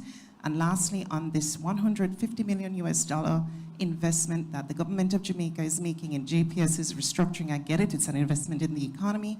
I just want to know, has there been a factoring done of cost to us as JPS customers in terms of light? How will that affect us? The next batch of questions, Mr. Burbick. Cost of the 2,500 containers, cost of the overall modular units, okay. I think the public calls them containers, but I will say with your language, modular units. Can we get to the question? The cost, I asked about the cost of the 2,500, the overall cost to the consumer who is about to purchase this when it comes in. Those were not mentioned, wondering about those figures. And then last batch of questions for you, Minister, is you had mentioned a spreadsheet of all the aid that's been received, and at some point it would be made available. I wanted to get a sense that overall spreadsheet now, because that $540 million that ODPEM had mentioned a couple weeks ago as having been deposited in ODPEM doesn't seem to reflect like the US $22 million that we got from the United States, or we were supposed to get from the United States in aid, because obviously that would be in the billions. And so I'm just wondering if you are going to be giving us the spreadsheet of all the aid that we've received from different aid agencies and also from different governments around the world. All right, in terms of the aid one, I'll take that one very quickly. Remember that much of the aid that's coming from any of our multilaterals is not cash, it is in kind. And so all of that is recorded by ODPEM. ODPEM has their system of monitoring all of that, and at the appropriate time, ODPEM will share that. So ODPEM, since you're here, I'll let you take the questions on the missing people and some of the aid questions that were there. So I'll start with the matter of the weekend. We do deliver on weekends. We deliver every day through our system. In terms of the cumulative sums that have been deposited into ODPEM accounts, I had mentioned earlier $1.68 million US and just about 635 million Jamaican dollars, and that's across all accounts. The procurement plan for these accounts is now being developed. We're doing that against the needs list. We're also looking at what persons are contributing otherwise in terms of what's on the ground, in terms of physical assets, and to move those. But we have been able to utilize from some other accounts, primarily the NDF, to treat with initial of food items and water that has gone out. Your question concerning so let's just clarify. None of the money that has been received has been spent as yet. So we've been using our government funds. Some additional funds were approved by Cabinet for ODPEM to use. Our donors have also provided food and so on. So none of that money has been spent. They're now going to figure out how to spend it. Concerning the missing persons, I believe.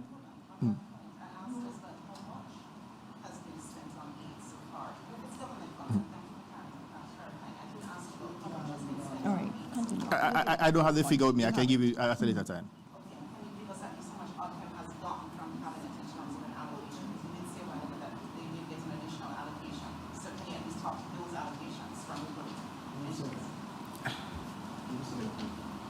He'll give you those info after. Concerning the missing, the same with the matter concerning the persons who are deceased. The police and the families are treating with those names as per their own protocols. So we will not be publishing these names. No. All right, so let's see, there was a question about the additional linesmen and NWC Water. I think it's really on the linesman, Minister Vaz. Really what it was, they were going to need the money irrespective of whether or not it was fast forwarded. What we've done is to say we need it fast forwarded, and we are giving you the money to fast forward it. But Minister Vaz, you can answer. So let me clarify. When you say 300 linesmen, the linesmen come with equipment and they come with materials.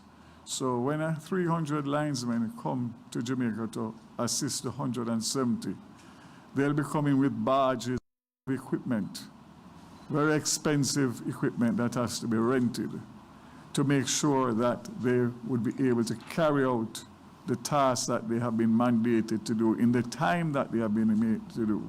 So bottom line is, if you get 300 linesmen, they will need to rotate those linesmen because they would only work those linesmen for 18 hours a day for 30 days. So you'd have to bring in a new set of linesmen for the second 30 days, or you'd be using burnt out linesmen who are working at the minimum efficiency because obviously of the stress of the job that they are doing. So it is not 300 linesmen divided into 150 million US dollars. There's a lot more.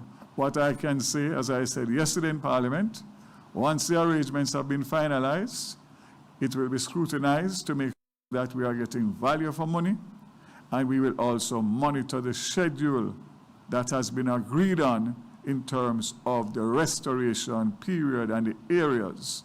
All of that will be made public, including the final loan arrangement documents and the terms and conditions of that. What we don't have is time. People want light. All right, we have, we're gonna. We are giving a loan, and that loan is fully secured with any situation that may arise, whether or not they get a new license or they don't get a new license. If they get a new license, which is 2 years is the expiry, they will be able to refinance themselves and pay us back the $150 million. If they don't, we are obligated to buy assets of JPS, which means that our $150 million will come off of the table first. The shares will be our backup. In case of any eventuality, we would have preferred shares in JPS. So essentially, we would have control not only of our licensing destiny, which is the most important to me, but also the fact that at the end of the day, the $150 is a loan to the JPS. Instead of them having to borrow from somewhere else or somebody else, which would take a much longer time, probably at a much higher interest rate, we are bridging that gap so that we can restore 2 to 3 months earlier. I just don't understand what's so difficult to understand and comprehend about a straightforward, smart, simple, compassionate, and responsible government action. All right. All right, in relation to the bills. The question was asked yesterday in relation to the impact of the hurricane.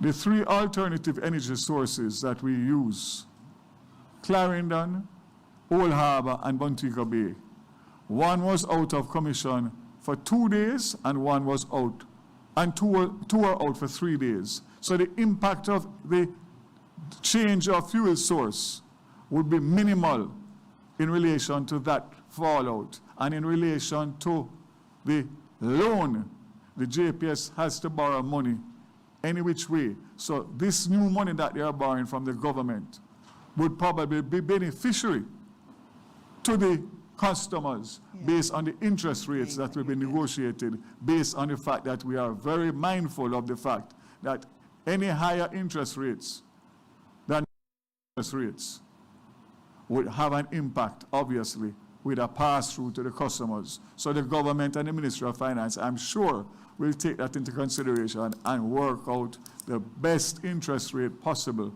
to minimize any impact on the customers and people of Jamaica. All right.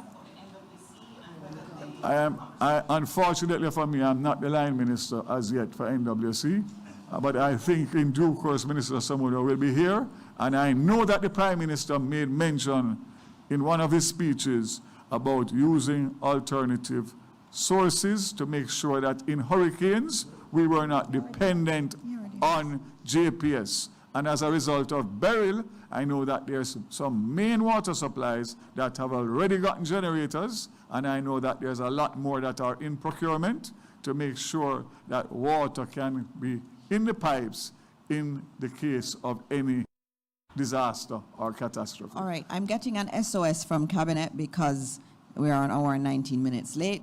During Berbick, you have to answer a question on the modular units. The teams are here to take your questions. DBJ and NHT and others are here. The UN team is here.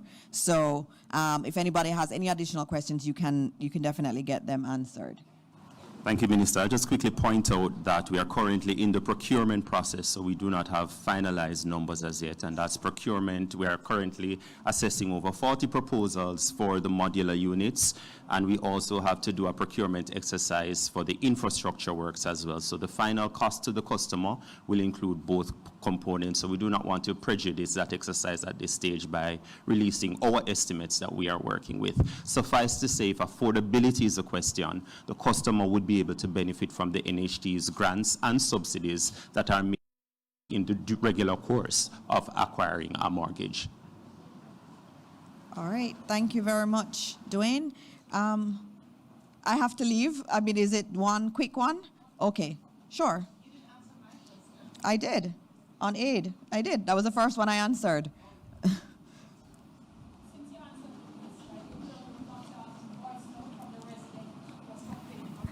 Who was complaining of the shelter. Okay. Sorry, let me just repeat that. Since you answered me, I got communication Sure. from the residents in the shelter. It is a content primary school, which I think you mentioned is the one that isn't open yet. And what they said was that they were told to be in a particular part of the school, but that part was damaged. And they're Okay. knowing, I think it sounds to me like it's the admin block from what I've heard, and they're being told they have to leave, they're in distress, they have nowhere to go. Well, Can you comment on what you would say to the residents, because they're asking? Well, what we have said is that we have to treat everybody as a human being. We have to treat them the way we'd want to be treated. If I were homeless, I would want to know that people would be accommodating to me. And we have said that we have to take care of those who are in the shelters. We cannot move them out until we have another facility. And that is what Minister Mackenzie and Minister Charles have been asked to do. Once there is an agreement in terms of where they will go, then they can decommission the school. But we can't decommission a school until those individuals who are there have somewhere to go. And that is the policy of the government, and the ministry will intervene too. The PS is here. She will be intervening with that school just to make sure that that is very much understood. And that the residents aren't pressured because they feel distressed. Yeah, they yeah, have and no I can house. understand that would be very distressing, and we don't want to do that because so many people they've lost everything, and we have to be very caring about that and preserving their dignity